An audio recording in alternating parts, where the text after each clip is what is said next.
Hola, ¿qué tal amigos de Estrellita Fuentes? Muchísimas gracias por conectarse una vez más con nosotros en esta nueva entrevista. La entrevista de esta semana que de verdad yo creo que les va a generar muchísimo interés. Está con nosotros el doctor Eric Avilés, a quien le agradezco muchísimo el tiempo, el espacio, la oportunidad para poder platicar el día de hoy. ¿Cómo estás, Eric? Hola, ¿qué tal, Estrellita? Muy buenos días. Gracias a tu amable y numeroso auditorio de Estrellita Fuentes. Pues muy contento de poder dialogar contigo, siempre es un placer. Yo sé que eres un hombre muy ocupado, con muchos proyectos, muchas iniciativas, y de verdad te agradezco que te hayas tomado el tiempo de platicar aquí con nosotros. Además, lo conozco como analista en medios de comunicación de hace mucho tiempo y eres buenísimo amigo, lo que sea de cada quien.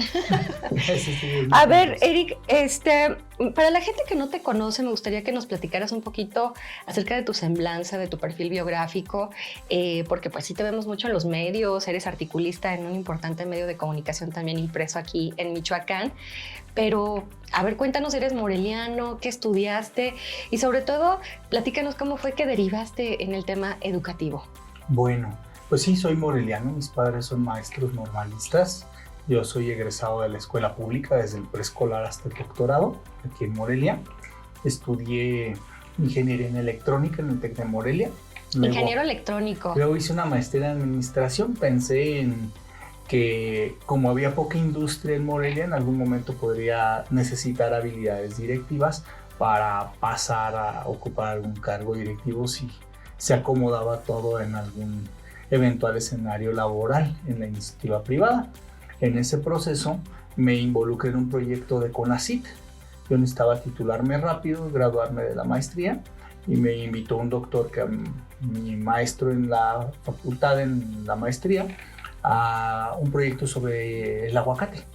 2003, 2004 empezamos a trabajar, aproveché para graduarme rápido y bueno, en diciembre justo se abrió un doctorado en Ciencias del Desarrollo Regional Primera Generación en el Instituto de Investigaciones Económicas y Empresariales.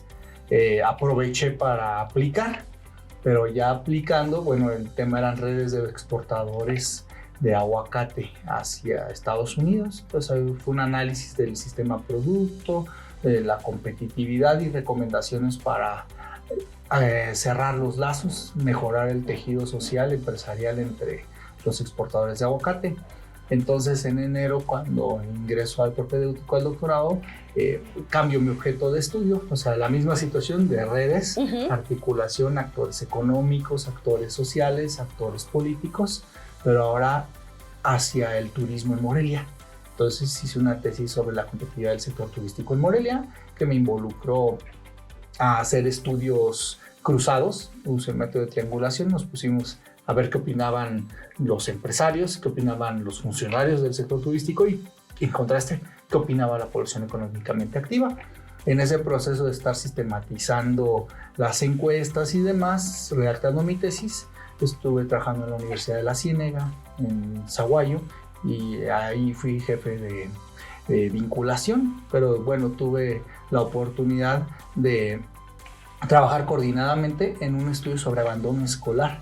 Fue muy interesante porque estábamos buscando que la Universidad de la Ciénega tuviese más matrícula y justo se cayó un 30% de primer a segundo semestre. Eso nos sitúa temporalmente en febrero de 2009. Yo me gradué en junio de 2009, ese mismo año, y pues derivado de que teníamos a todo el personal de servicio social, yo tenía previamente experiencia en trabajar en servicio social en el Instituto de la Juventud Moreliana. Hicimos un programa, conseguimos casi 100 pasantes. Entonces yo conocía muy bien el proceso de servicio social y decidimos hacer un estudio sobre el origen, las causales del abandono escolar en la población de la Universidad de la Ciénega. Entonces lo que hicimos fue por medio de los pasantes aplicar un cuestionario y conocer por qué se nos estaban yendo. Y empezamos a resolver problemas muy, muy interesantes porque a veces eran muy específicos. O sea, por ejemplo, nos encontramos en aquellos años que en Cojumatlán de Regules, está cerca media hora o menos de Zaguayo, dejaban de pasar los autobuses a las 6 de la tarde y las chicas de licenciatura en innovación educativa salían a las 7, 7 y media de la noche. Entonces pues había temor, ya empezaban los grupos de delincuencia organizada y muchas chicas dejaron de estudiar por... Exactamente. Por el tema del transporte. Sí, el transporte y la inseguridad subyacente. Entonces pues platicamos con el presidente municipal y les puso un autobús. Y así muchos casos se pudieron remediar, resolver gracias a alguna beca, a algún apoyo, a alguna situación que se podía arreglar en la mesa. Y bueno, fue un éxito. Qué bonito, sí, Eric, la verdad. Posteriormente, bueno, esa era mi experiencia más reciente con los temas. Aplico una convocatoria para ingresar a Mexicanos Primero Michoacán. Tuve pues, la oportunidad de presentar mis credenciales y mostrar ¿Tu currículum? Quién era yo en materia educativa. Bueno, paralelamente, pues yo siempre tuve la oportunidad de participar en concursos de aprovechamiento escolar. Yo representé a mi primaria, mi zona, mi sector. Mi primaria era la más alejada de la mancha urbana de Morelia en aquel entonces, con todas las implicaciones que hoy conocemos. En la secundaria representé a Morelia, representé a Michoacán, a nivel nacional en concursos. En ajedrez estuve participando siempre en paralelo. En el bachillerato me fue muy bien, participé en la Olimpiada de Matemáticas, representé a nuestro país. En el TEC de Morelia, bueno, fui líder estudiantil en su momento. También fui representante en materia de ajedrez. Ahí de repente hasta en fútbol ganábamos algo.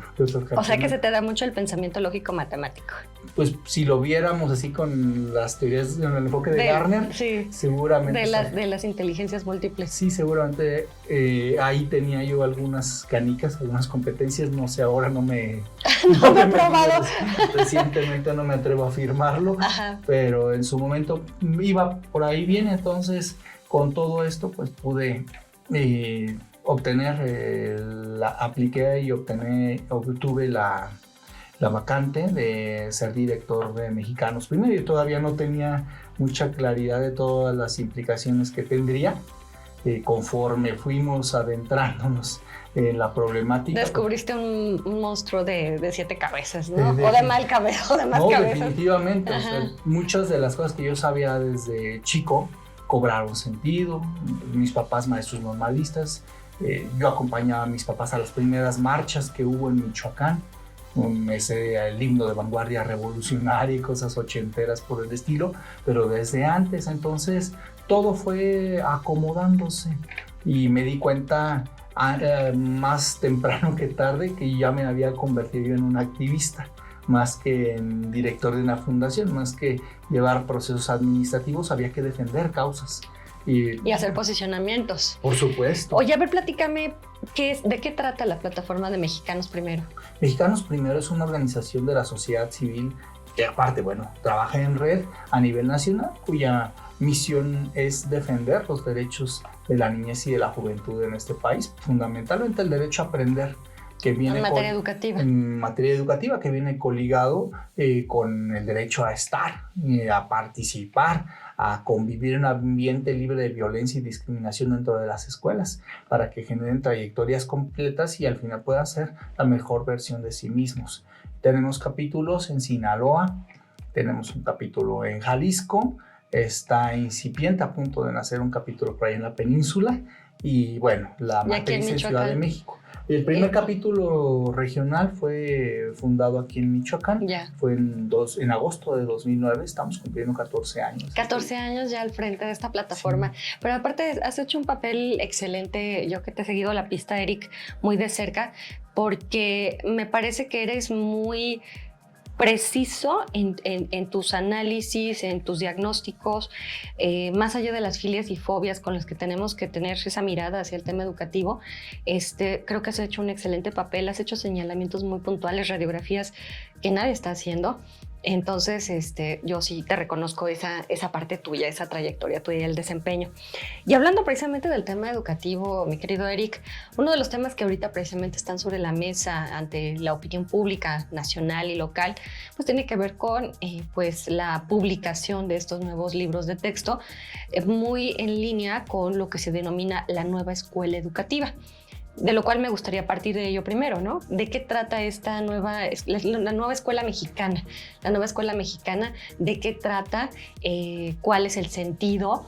Y si realmente atiende a solucionar este corte que estábamos comentando fuera de cámara, que se dio durante la pandemia, y si realmente hay una secuencia lógica o de qué trata todo esto, o es más propagandístico, es adoctrinamiento, como muchos señalan. Tú cuéntame cuál es tu punto de vista. Bueno, hemos dado seguimiento de eso durante 14 años en Michoacán y durante 16 a nivel nacional nuestra organización. En ese sentido, hemos estado cerca de las reformas que se han suscitado y, por supuesto, de cómo ha transcurrido la implementación, o como se dice ahora, la apropiación de la política educativa nacional en las entidades federativas. Sabemos en 2017, 2018, durante el proceso de campaña, nuestro presidente Andrés Manuel López Obrador se comprometió a transformar el sistema educativo nacional. Logró varios pasos previos difíciles, pero bueno, tenía mayoría en el Congreso, como la reforma constitucional. Esta reforma es importante, trae algunas innovaciones que a lo mejor no se han visibilizado todavía en las escuelas, ni se han comentado mucho, pero el poner el derecho a aprender ahí, el colocar el tema de la inclusión, de la diversidad, la no discriminación, sostener la laicidad, sostener la gratuidad, me parecen temas importantes, así como el impulso, el reconocimiento a la educación inicial y preescolar.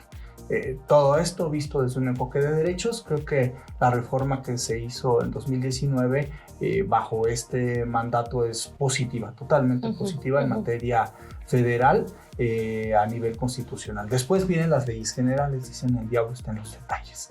Ahí ya pasaron cosas. Al momento de la implementación de la reforma constitucional en el marco normativo de leyes generales, pues sí hubo circunstancias que soslayaron algunas inercias que traíamos, como las estancias infantiles, como las escuelas de tiempo completo.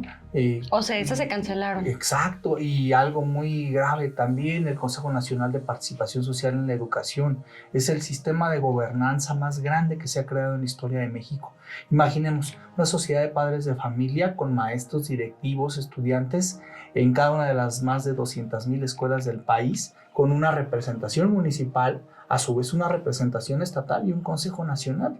Si todo esto hubiera funcionado debidamente, que era el quinto eje de la reforma educativa del sexenio anterior, hubiera sido fabuloso, porque si lográsemos transitar de la dictadura perfecta a la democracia, si hubiéramos aprendido a ejercer un poder compartido para hacer que las cosas sucedan, tomar decisiones desde lo comunitario, pues muchas circunstancias ya hubieran cambiado en este país. Todo esto se redujo, se sustrajo a optativo, y hoy es día, por ejemplo, durante la administración, el periodo de la titular de la Secretaría de Educación del Estado que está al frente, que no se ha convocado una reunión. Pero sigue existiendo la figura, sigue persistiendo la figura del consejo. De manera optativa. ¿Cómo optativa? O sea ¿del Estado o por parte de los padres? De parte del Estado. O sea, el Estado determina si reconoce o no reconoce esta figura. Determina si sesionan siquiera. O sea, determina si se articulan o no. Hay que recordar que la participación ciudadana es un derecho, pero también es una obligación. O sea, las autoridades tienen la obligación constitucional de concitar, de propiciar, de generar caminos para la participación ciudadana.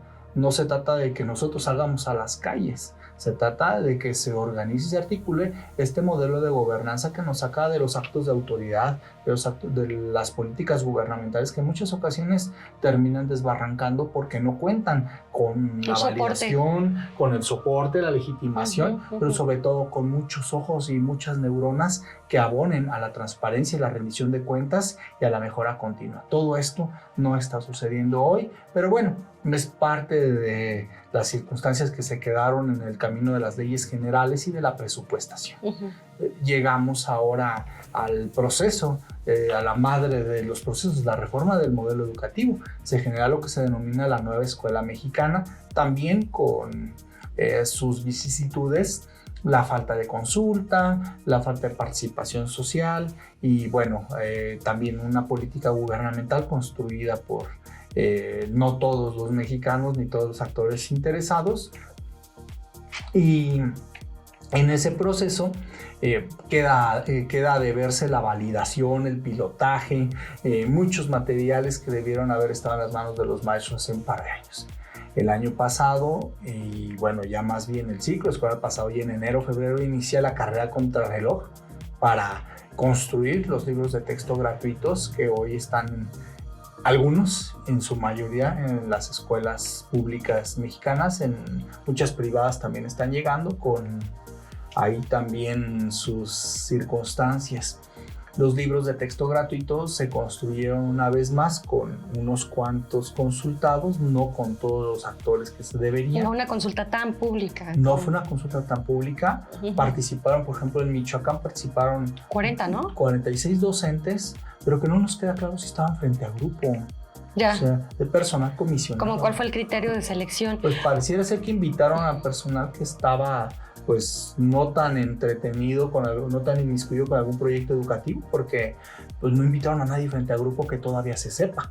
O sea, se requeriría que hubieran invitado a maestros de primaria, de preescolar, de secundaria, de telesecundaria, para que opinaran, para que propusieran y para que hubiera cierta validación, cierta legitimación. Esto no sucedió así. Acudieron simplemente numéricamente.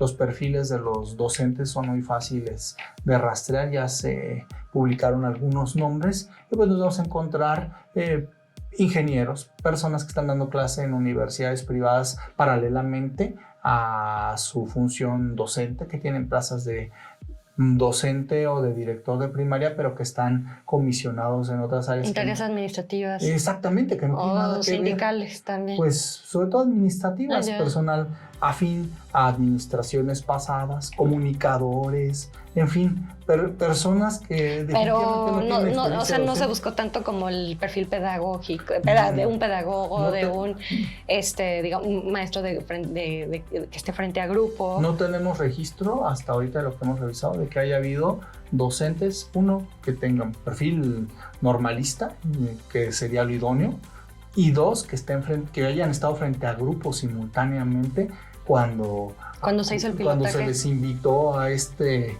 foro, porque no fue un pilotaje. Fue un foro. Fue un foro, simplemente. Así como abónenos sus ideas y nosotros lo integramos. Pues bueno, y eso en el caso de que haya habido eso, de que haya habido posibilidades de presentar una ponencia, de tener interlocución, de levantar la mano, de llevar un proyecto, de opinar sobre lo que los demás estaban presentando. Todo esto no tiene registro alguno y o sea, debería haber como minutas, ¿no? Claro, pero la Federación declaró como información reservada durante 5 años todo el proceso de construcción. Exactamente. Qué fuerte. Oye, Eric, y así llegamos, bueno, a la publicación de los libros. Agosto de 2020. Con toda la polémica. Pero antes de adentrarnos en el tema de la polémica, Eric, me gustaría preguntarte, ¿cuál es el espíritu de esta nueva escuela mexicana? Porque se habla como de retomar los valores mexicanos, el tema de la inclusión. Se habla también, bueno, quienes han criticado este modelo educativo, de que habla de que tiene una teoría de género, ¿no? Que tiene componentes también digamos, teóricos de género, que de alguna manera para los grupos conservadores sobre todo pues transgreden, ¿no? El espíritu, la libertad de educación de los padres, de elegir cuál es el mejor criterio para formar a sus hijos. Y también se percibe dentro de quienes lo critican pues, un cierto sesgo propagandístico también. ¿Tú de lo que has observado en torno al modelo de la nueva escuela mexicana, qué alcanzas a detectar? Bueno, hicimos un análisis en Mexicano primero. El modelo educativo sí tiene un enfoque epistemológico muy claro hacia el decolonialismo, hacia el pensamiento crítico, y ya en la implementación pone al centro a la comunidad escolar. Esto tiene, por supuesto, fortalezas y debilidades. El decolonialismo per se, bueno, cuestionar todo aquello que implique apropiarse de la fuerza de trabajo, de los recursos naturales, de explotar al hombre por el hombre, de generar expoliación y rapacidad hacia los pueblos originarios, hacia entidades como Michoacán, que todavía están basadas sus economías en la dotación de factores o en el sector primario. Y pues tiene un componente muy crítico respecto a cuestionar todo este tipo de actividades. El pensamiento crítico referido, por supuesto, a respetar la libertad de pensamiento, la laicidad, y a poner bajo la lupa toda aquella propaganda o todo aquel discurso previo hasta no contar con evidencias. Me parecen ambas, o sea, es algo muy positivo, ambas, ¿no? Epistemologías me parecen como abonar al pensamiento crítico del educando, pues es algo positivo, sí, hasta ¿no? ahí epistemológicamente me parece que hace un saque inicial muy interesante.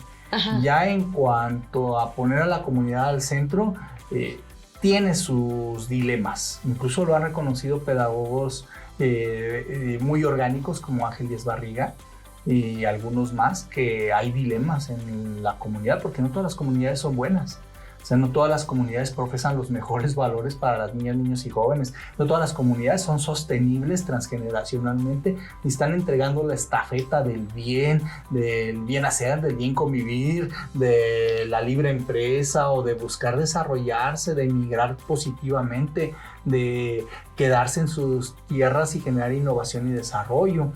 Hay comunidades que están desgarradas en su tejido social. O que están, digamos, contaminadas por el crimen organizado. Hipólito Mora nos puso una comunidad sobre la mesa. Y eso cómo lo haces sostenible, ¿no? Exactamente, o sea... ¿Cómo pones al centro una comunidad que está contaminada? ¿Cómo pones al centro una narcocomunidad en donde prevalece la contracultura? Es en donde vienen los cuestionamientos crasos a un buen saque inicial epistemológico, me parece, y además a la pérdida de la identidad. O sea, cómo convivir en una comunidad efectivamente donde hay un desgarramiento, donde hay dilemas, donde hay conflictos, donde hay revanchismo, donde hay antivalores como la envidia, la narcocultura, no hay una cultura del esfuerzo unánime, donde hay rencores desde la época colonial. Hay grandes ejemplos. Como en muchas comunidades indígenas aquí en Michoacán. No, incluso urbanas. La disputa de los territorios, ¿no? Urbanas. Vayamos a Jiquilpan y dile a alguien de Jiquilpan que es de Zaguayo. Confunde a alguien de Zaguayo con alguien de Jiquilpan y a ver cómo te tratan. A Moroleón, cruzando el lago de Cuitzeo, y dile a alguien que es de Uriangato. Por ejemplo, el caso de Moroleón y Uriangato es muy interesante.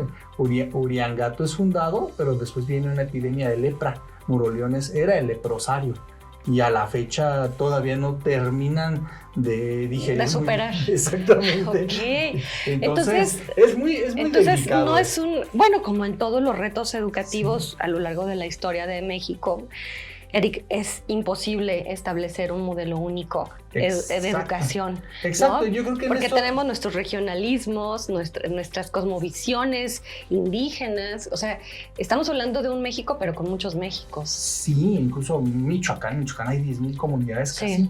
O sea, imaginemos, ya ahorita citamos 2 casos urbanos de 2 ciudades de 80, 100 mil, 250, 300 mil habitantes, o sea, y todavía se suscitan problemas. Imaginemos comunidades donde efectivamente el bisabuelo mató al bisabuelo de otra familia. Y que por tradición se mata a una familia a otra. Por el tema de los linderos, por ejemplo. Exactamente. Y que se toman criterios centralistas de escritorio, como lo que pasó con el telebachillerato en Michoacán en 2012, que dijeron vamos a cerrar todos los telebachilleratos que estén sobre representados y solo se queda uno con 10 kilómetros a la redonda de margen para su operación. Pero resulta que había muchas comunidades que no podían convivir entre ellas. Exactamente. Y además de eso, que había barrancos, que había falta de puentes, que había pedacitos. Que no había comunicación. Exactamente, que no había manera de llegar. Pero que desde un mapa en el escritorio... Dijeron, pues aquí este que cubra toda esta región. Exactamente, con un compás rapidito acomodas 90 telebachilleratos. Ardió Troya en ese momento. En esta ocasión estamos cerca de que pueda pasar eso si no se opera con mucho cuidado en la instrumentación de la política pública al respecto. Y entonces para ello se necesitaría, pues sobre todo, precisamente el diálogo abierto, la consulta permanente, ¿no? Con las entidades, con los maestros que están frente al grupo, para poder hacer esta adaptación del nuevo modelo educativo. Es lo que estamos esperando de las entidades federativas. Por supuesto, pues cuando me traigo la camiseta de Michoacán, estoy preocupado a nivel nacional por cómo se van a ir dando estas apropiaciones, estas aplicaciones. Como para ir calibrando el modelo, ¿no? Para decir, a ver, en Yucatán necesitamos adecuarlo de esta manera, en el norte... Porque es inevitable, o sea, Eric, que tenemos, insisto, los regionalismos en el país, que hasta los modelos económicos, los modelos socioculturales y más educativos, pues son muy diferentes. Y región, insisto, es una escala muy grande. Sí, no, pues vete a los microcosmos de las comunidades. Hablemos de las microhistorias, hablemos de las comunidades. Ahí es en donde puede pasar de todo. De todo. Entonces, solamente en Morelia tenemos más de 200 comunidades para comenzar ya. Y colonias urbanas como 300. Colonias urbanas son más de 1 millar entre las reconocidas y las que no. Y los asentamientos, creo que son los oficiales. Sí, imagínate. Entonces, entre las ilegales, imagínate. Exacto. Las ilegales, irregulares más bien. Y hay colonias, aquí en Morelia, hablando de la mancha urbana, incluso subiendo el Estadio Morelos, hay colonias donde una religión tan hegemónica y tan llena de su propia visión cultural como la Luz del Mundo, tiene un control, mundo paralelo viviendo dentro de una Morelia del siglo XXI. Qué está fuerte. La colonia, hermosa provincia, está a 200 metros subiendo del Libramiento por el Estadio Morelos. Y son cosmovisiones muy particulares también, ¿no? Sí, claro. Que se tiene que incorporar y tomar en cuenta para la aplicación de este nuevo modelo. Sí, entonces ahí la preocupación es amplia. Ya no respecto a lo que hizo la federación, sino a cómo vamos a adaptar, cómo vamos a flexibilizar y cómo vamos a permitir que las y los maestros tengan las mejores condiciones para realizar ese trabajo titánico de poder adaptar los conocimientos, los saberes, las visiones epistemológicas, las posturas pedagógicas que vienen intrínsecas en esta nueva escuela mexicana, traducidas a sus libros de texto dentro de contextos locales particularísimos, en lo geográfico, en lo cultural, en lo religioso, en lo político, en los modos de producción. O sea, hay tantas cuestiones que los maestros van a tener que verdaderamente hacer milagros para salir adelante si no se les dota de los recursos. Lo hemos dicho mucho. Hicimos un análisis a nivel nacional de los 30 libros de texto en primaria, de secundaria, los libros del maestro, y la conclusión general de quienes participamos en este análisis es que fue un esfuerzo incompleto. Esfuerzo incompleto. Y por ser incompleto, atenta contra los derechos de la niñez y la juventud. ¿A qué impelemos al gobierno? ¿A qué lo exhortamos? A llenar esos vacíos, esas áreas de oportunidad. Que todavía está a tiempo de hacerlo. Pues ya está en curso el nuevo ciclo escolar. Así es. Oye, Eric, y entonces, confluyendo ahora en el tema de la polémica sobre los libros de texto, a la luz de este modelo educativo que ya nos explicabas, surgen ahora esta publicación donde, bueno, entre las nuevas modalidades se atomiza, se concentra el conocimiento, ya no son por ciencias ni por materias, sino que parecieran condensados por cada grado escolar, donde ya nos decías también, hay mucha actividad para los padres de familia, para la comunidad. ¿Qué es lo que tú tuviste la oportunidad de hacer el análisis completo de estos libros de texto? ¿Qué es lo que tú observas de novedoso, de diferente con respecto a los libros anteriores? Hay algunas fortalezas, hay muchas actividades. Por ejemplo, hay textos innovadores ya del siglo XXI,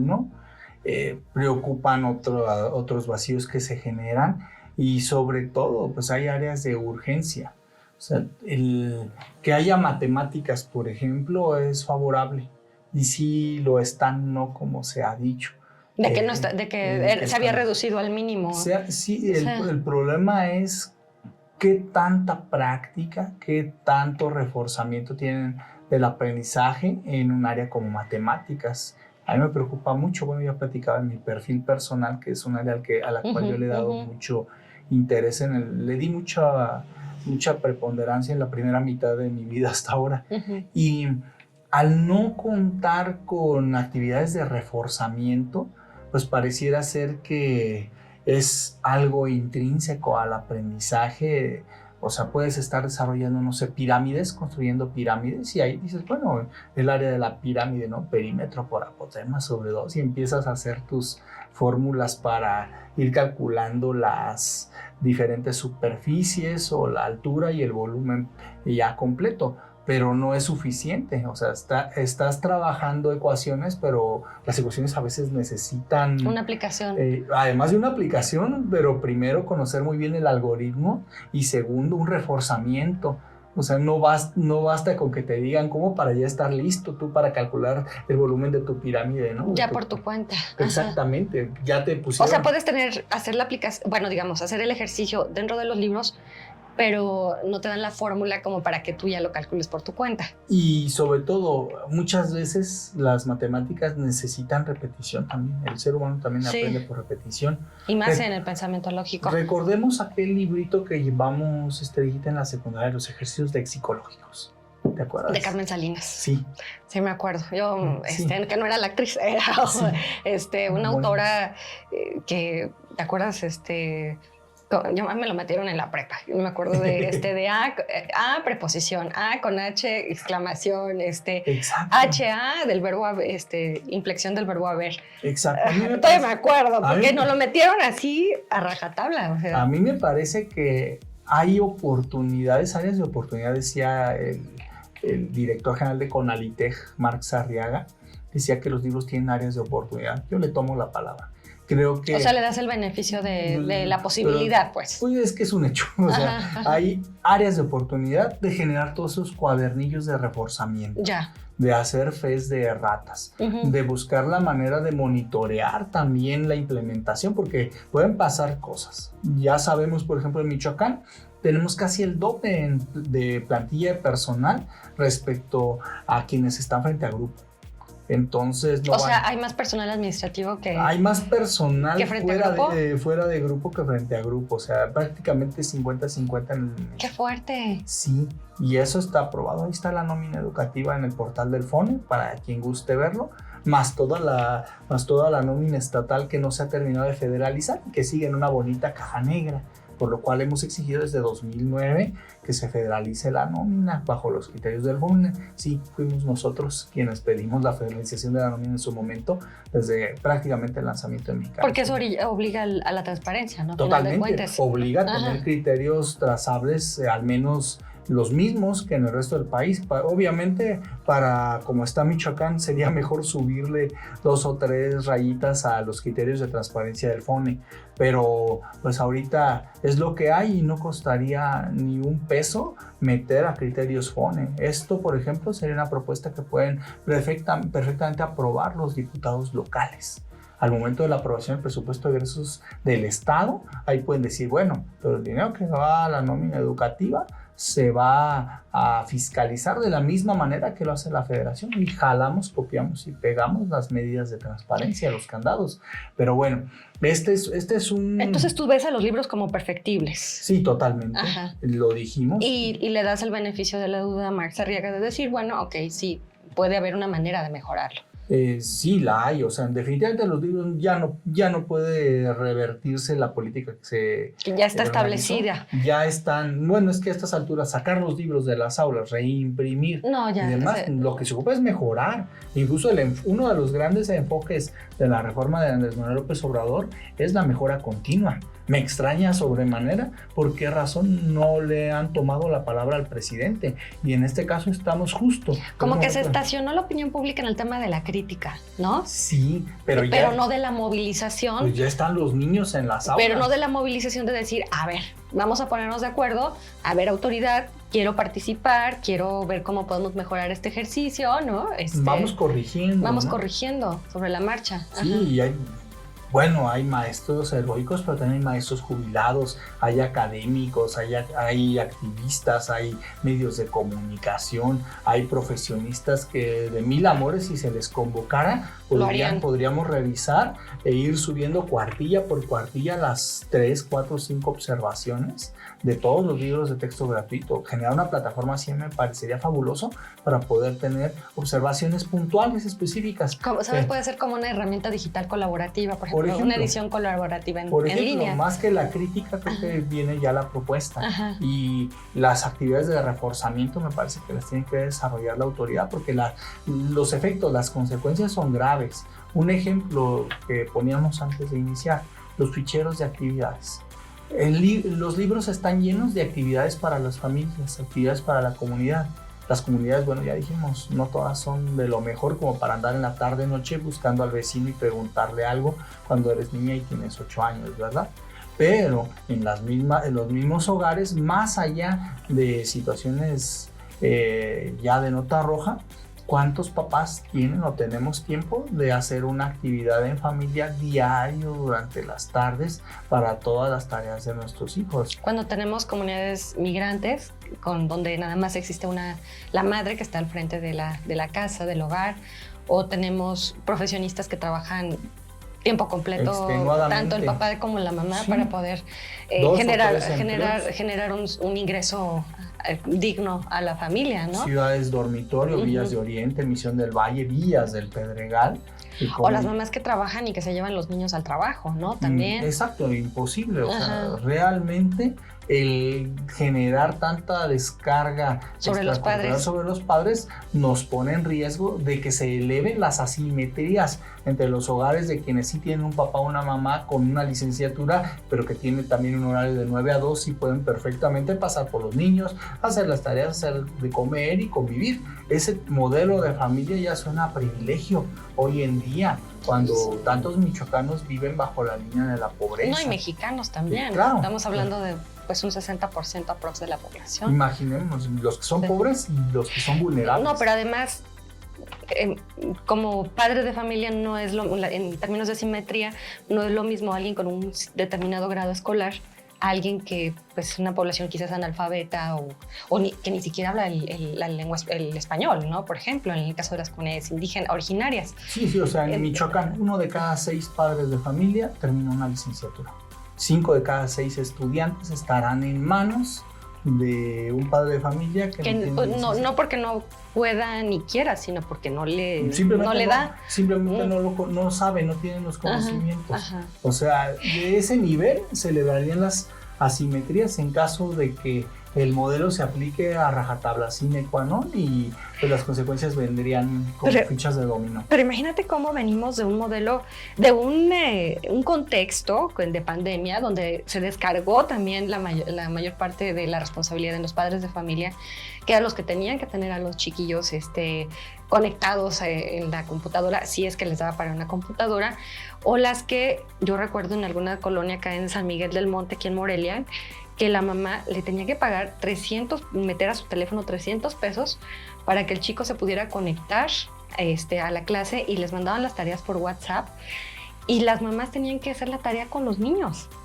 Entonces ahorita pareciera pareciera que el modelo esta dinámica se sigue extendiendo, ¿no? O sea, los padres siguen teniendo una carga no como carga, pero sí una participación que sí sería lo ideal, pero que no están en las condiciones. Sí, estamos saliendo de la dictadura perfecta, brincamos al confinamiento, a la microescuela, y ahora estamos en la dialéctica transdisciplinaria. Espérense tantito, ¿no? O sea, como que son cambios muy rápidos, o sea, no hubo como una transición, ¿no? Y sobre todo el gobierno no acompañó la transición. Decíamos desde la primera semana que nos fuimos a confinamiento, urgen diagnósticos en materia de aprendizajes socioeconómicos y sobre todo socioemocionales para ver las condiciones en las que se encuentran los chicos en el confinamiento. Oye, hubo un incremento de la violencia doméstica, de acuerdo a las estadísticas. Ahí están los datos duros del secretariado a nivel nacional. ¿En el confinamiento se disparó? Sí, la violencia. Entonces imagínate en ese contexto cómo va a ser un ambiente idóneo para que un chico pueda estudiar. Los psicólogos, los psiquiatras, todo este tipo de cuestiones regresaron de la pandemia y no se les ha diagnosticado. Ahora nos meten a un nuevo modelo educativo, se está implementando y todavía no sabemos cuál fue la magnitud de la pérdida de aprendizajes 2020-2023, como es el caso de Michoacán. Desde 2020 hemos pedido que se haga ese diagnóstico triple y es momento que no se ha podido realizar por parte de la autoridad, y esto es gravísimo porque estamos navegando a las ciegas, sin brújula, y ahora llega la implementación. ¿Cómo y de qué manera se va a apoyar a los trabajadores de la educación, a las y los docentes, para que puedan implementar debidamente? Ya vimos esta caja de Pandora. Pues se les deja gran parte de la responsabilidad también a los maestros, ¿no? Sí. Que de lo que es, como yo tenía un ex jefe que me decía, ¿tienes dudas? Investiga. ¿Necesitas recursos? Consíguelos.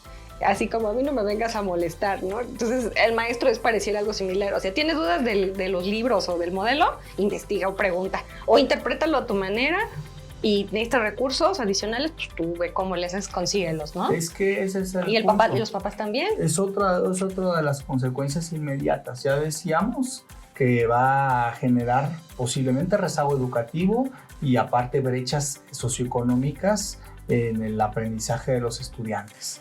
Pero o sea, como el tema de, ahora sí, desde el discurso de Andrés Manuel, los ricos y los pobres se siguen abriendo las brechas. Claro, porque no es lo mismo un soporte que pueda tener un chico de un colegio privado, que a lo mejor cuenta con más herramientas también el de tema, apoyo. Pues, hasta ahorita hemos asumido en la charla que en todos la son parte públicos. y la parte pública, que están como pues muy sueltos, ¿no? Sí, la escuela privada va a ser generadora de brechas también, no por porque uno quiera, no por sí. malicia, sino exacto.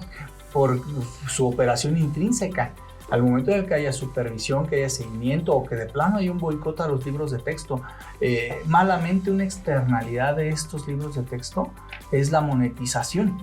Ya hay campañas, yo tuve la oportunidad de recibir esta publicidad en mi Facebook, donde me dicen, ¿no te gusta el modelo educativo? Vente a nuestra escuela, aquí no usamos libros de texto, colegiaturas accesibles, tenemos nuestros propios. ¡Qué fuerte! Modelo humanista. ¡Qué fuerte! E incluso modelo religioso. Sí, por supuesto. Entonces, este tipo de cuestiones preocupan pues, como mucho. que da pie también Y por el otro lado, las escuelas públicas. La primera semana de ciclo escolar en Michoacán, en las escuelas públicas, cerró con escándalos como que hay escuelas en Morelia que están cobrando 150 pesos por los libros de texto. O sea, la monetización de la reforma. ¡Qué fuerte! Sí, o sea, lo que se buscaba evitar está penetrando se está fomentando de alguna manera. Exacto. Oye, y hablando de asimetrías, y ya hablábamos de los regionalismos y los localismos, también es preocupante que en ciertos estados de la República se haya llevado a la práctica el boicot contra los libros de texto. Entonces, ya no tenemos un sistema educativo homogéneo en todo el país, por lo menos en este ciclo escolar, sino que hubo un estado de la República que reimprimió los libros anteriores y tenemos el resto de los estados de la República con otros libros, ¿no? Entonces... usando cartillas, usando... ¿Cómo vas a evaluar? ¿Cómo vas a dar seguimiento? ¿Cómo vas a evaluar el conocimiento? Sí, o sea, en este sentido, pues la Constitución habla de cierta autonomía de los estados, pero también habla de que la Federación es la que propone, la que envía los programas, los materiales educativos. Y parece ser que en este vacío, pues los grandes perdedores serán las niñas y los niños, toda una generación. Ya lo habíamos dicho, si las niñas y los niños, los jóvenes en pandemia no reciben el apoyo socioemocional, el reforzamiento de aprendizajes, los apoyos socioeducativos necesarios, pueden llegar a quedar marcados de por vida como la generación pandemial. La generación que ocupa el celular. O una generación perdida. Pues ahí va a estar, pero vamos. Sí.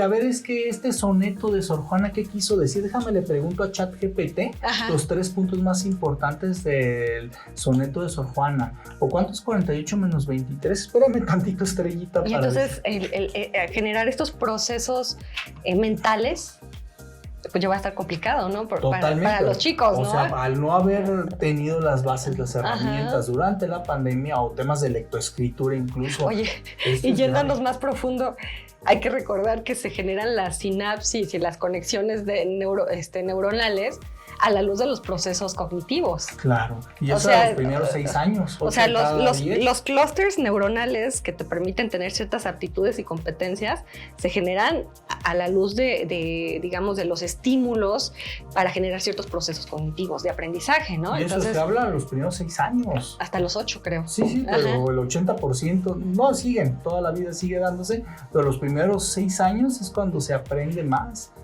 Y es lamentable que todo esto haya sucedido y que ahora en la secundaria estemos... pues por eso llegan los chamacos como llegan ahorita en la secundaria y en la prepa. O en cuarto de primaria, todos aquellos que... Llegan con déficits. Todos aquellos, sí, no, hay decenas de denuncias públicas. Mi hijo no sabe leer y escribir, está en segundo de secundaria, están entrando... Con errores de ortografía, que no pueden generar procesos lógico-matemáticos, que no entienden, leen pero no entienden.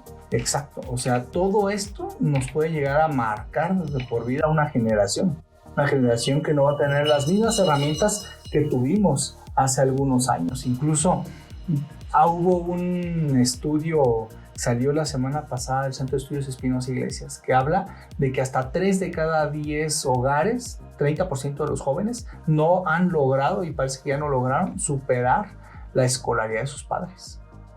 Cuando lo lógico, lo natural era que por generación superáramos a nuestros ancestros. Exactamente, que fuéramos los más estudiados, que fuéramos el primer licenciado, el primer maestro, el primer doctor, el primer ingeniero en nuestro árbol genealógico. Pues ahorita 3 de cada 10 no lo están logrando. Imaginemos la catástrofe que viene. Aquel que no puede producir el pan con el sudor de su frente, con su ingenio, está condenado de por vida a mendigarlo o a arrebatarlo, a vivir de la caridad o a tomar el lado oscuro de la fuerza o a malvivir. Qué fuerte, Es gravísimo, son verdaderos grilletes, son condenas perpetuas. Y es perpetuar un modelo, finalmente. Y sí, y un detrimento de la evolución. O sea, de la es seguir perpetuando las brechas socioeconómicas y en el país.